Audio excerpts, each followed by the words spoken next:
እሺ ጥያቄው ምን ይላል? ዶክ አዲስ የግፊት ታማሚ ነኝ። መጀመሪያ አምሎዴንክ 5 ታዞልኝ ነበር። ግፊቱ ስለቀነሰ አምሎዴንክ 10 ታዞልኛል። አይ ቲንክ ግፊቱ ስለጨመረ ይመስለኛል ማለት የፈለገው። እሱን የወሰድኩ ነው፣ ግን እግሮቼ እያበጡ ነው። ሰው ስጠይቅ ከመድኃኒቱ ነው አሉኝ። ልጨርስ ወይስ ላቋርጥ የሚል ነው ጥያቄው። አምሎዴንክ ወይም ደግሞ አምሎዲፒን መድኃኒት የእግር እብጠቱ እንዳመጣ ግልጽ ነው።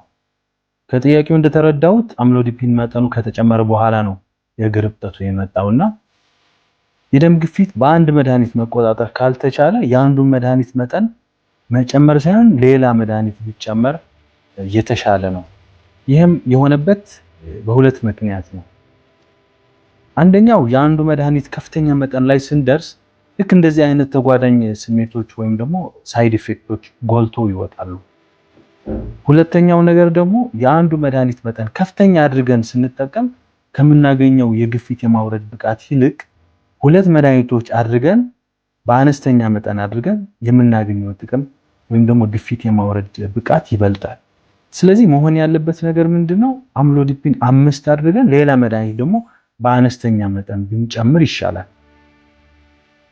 አምሎዲፒን እና ሌላ የግፊት መድኃኒት በአንድ የያዘ ማለትም አንድ ክኒን ሆኖ በውስጡ ሁለት መድኃኒቶችን የያዙ መድኃኒቶች አሉ። እነሱንም መጠቀም እንችላለን።